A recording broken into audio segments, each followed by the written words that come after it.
Well, hello, friends. Long time no speak from me.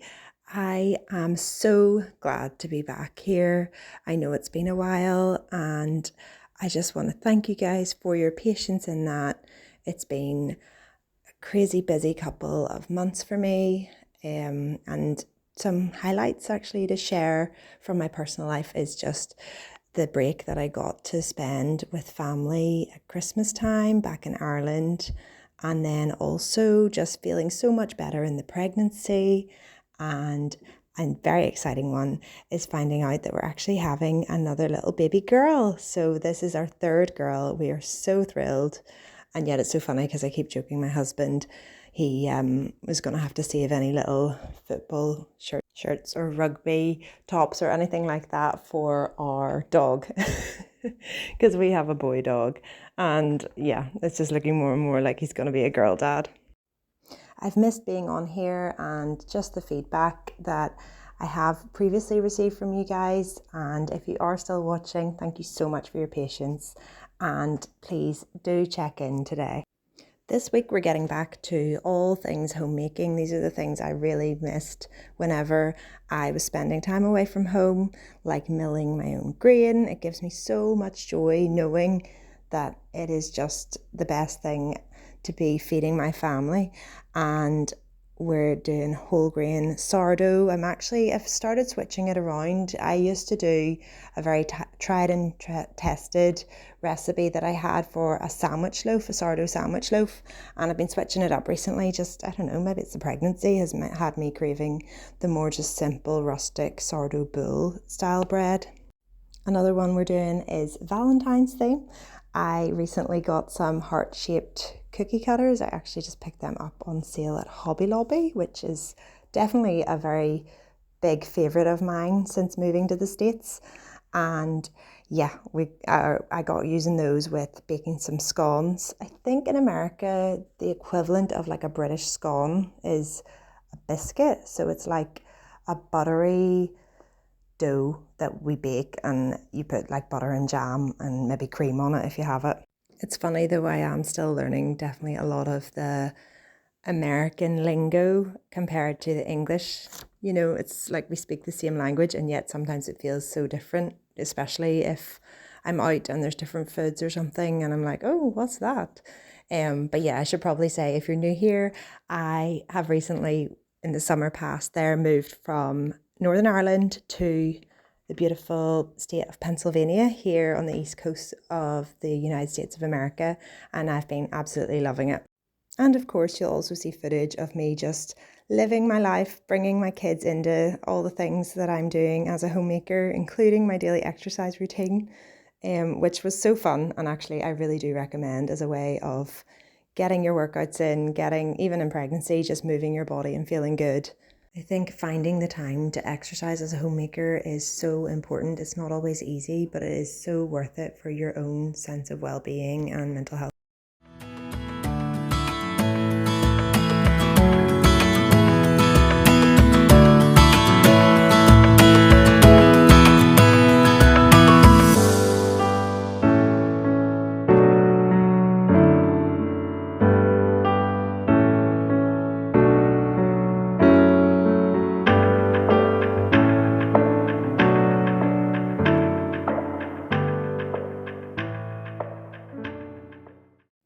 It is so easy to overlook the role of a homemaker, of a Christian woman, wife, mother who is choosing to stay home and to care for her husband, to love her husband, and to care for her children and raise them up in the fear and admonition of the Lord.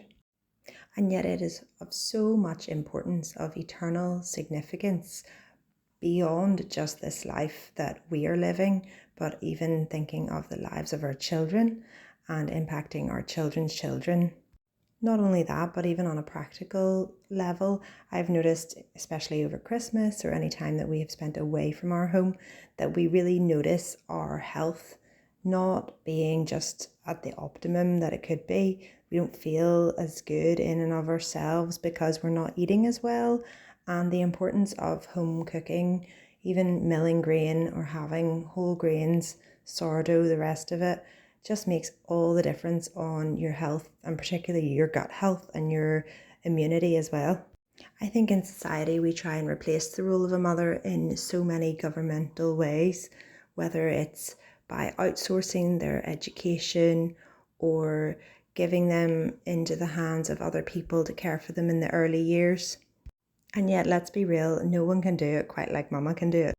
A mother knows her children best and is best suited to be the one to provide for them and to care for them in all their needs. There's also just something so cozy about the winter time and having fresh baked bread and the children just coming in and smelling the bread. I wish I could share the smell of the bread that's baking here, and just how cozy it is and how nice it is to know that life is being lived within the four walls of our home. Memories are being made, and most importantly, we're doing it all together as a family. We're not missing out on these special moments, even the mundane moments of our day, which actually sometimes end up being the most life-giving ones. I also don't know if there's anything quite as satisfying as just getting your hands in the dough and producing something with your own two hands, and then seeing the fruit of your work by the end of the day or the next day or whatever day your sourdough you're planning to bake for. The thing about our current culture is that biblical womanhood is under just such unbelievable attack, and it's in every grain of our culture, including in the Christian circles. It's nearly unpopular to say or think, to have such an opinion that a woman might be best placed to be in her home. And yet I do believe that this is where we find our true purpose and our true calling and find the most freedom in our roles as women.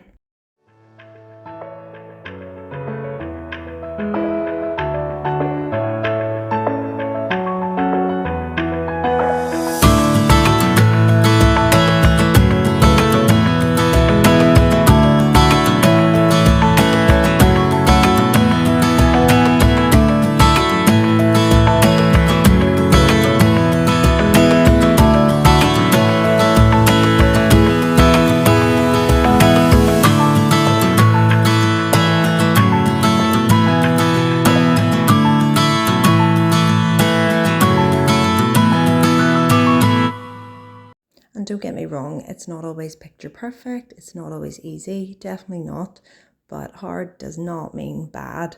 And actually, I do think there's certain things in our daily routines that really can help us. There's things maybe in routines that can be tweaked that maybe aren't working so well, and that can make all the difference to how your day can look. I know for me, one thing that has been working really well recently, it's so simple, but just a very practical example is washing my hair. I used to be on a schedule where I would have nearly washed my hair every other day before I had kids. And then I had kids, and I probably still did that in my first. And then as I had my second, I started to realize that actually it takes quite a lot of time because my hair's long to get it dried, to get it sitting whatever way I want to have it sitting. I have these like overnight hair rollers that do instant curls. And basically I just put them in at night after I've washed my hair. But the hair routine I have got down to twice a week now, and that just makes all the difference. I've like trained my hair that it only needs washed twice a week, so it's reducing the need for time to do that. And it also means that I'll do it. The other thing that's working is doing it in the evening after I get my kids down. And I used to be quite like casual or relaxed, I suppose is the word, about when my kids would go to bed. I used to actually have them on a later sort of schedule because I sort of thought, well, we don't need to really be up for a set time to go and drop them off anywhere because we're together all day.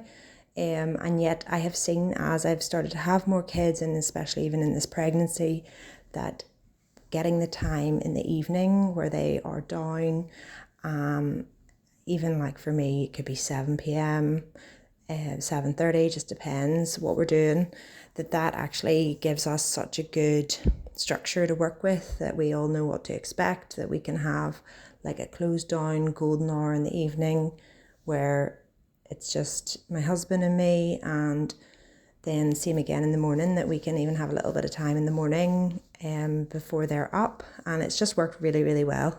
I think a recent mindset shift I've had as well that's been really helpful is just not taking each day for granted and thinking like these children won't be this age forever. They'll not be this small, they'll not be this little, they'll not need me nearly as much as they do now. And to just treasure that and to really embrace that and know that I have been, as a woman, designed to be nurturing, and to just want to visualize myself as the most nurturing and caring mother, that there's no one safer and no one more comforting for them whenever they are in a time of need, or the world is maybe falling apart because they've had some really minor thing happen. And to nearly be then excited for those moments to be the person that can just make it all better. Because one day that day will not be, and we will just be yearning for that, missing the moments whenever we were our kids' little world. I do think it's just so easy when you have days at home or days with your kids that you think, oh, this is just time will just go on forever. And yet the Bible teaches us to number our days and to acknowledge the brevity of life. We don't know the hour or the minute, and to just take it one day at a time, one moment at a time, especially even the challenging moments, that whenever there's a toddler tantruming or a really hard discipline moment or something that's going on, to try and visualize yourself as being in control of the situation, of having self-control and showing up as the best possible mother and adult in the room for them. Because a quote that's coming to mind that I've heard before, I thought was really, really helpful, is your motherhood is also their childhood. And I think that really does sink in. Sometimes when you think childhood, like just when all the memories that could even come to mind as you think about your own childhood, and just the sweet moments and the things that were so fun or you just got so excited by that you look back on and you sort of laugh at now. And to think of that and realize that when you're living out your motherhood each and every day, that is shaping, whether for good or for worse, their childhood. And I think that really does catch you and make you think, actually, I really want to show up and be the best version of me for them, and for yourself and for your husband and just all the other people that will notice that.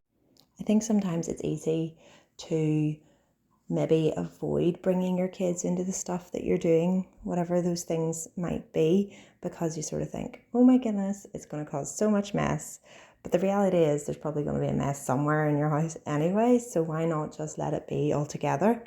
And it can be challenging trying to navigate what everyone's doing while you're trying to maybe focus on the task at hand.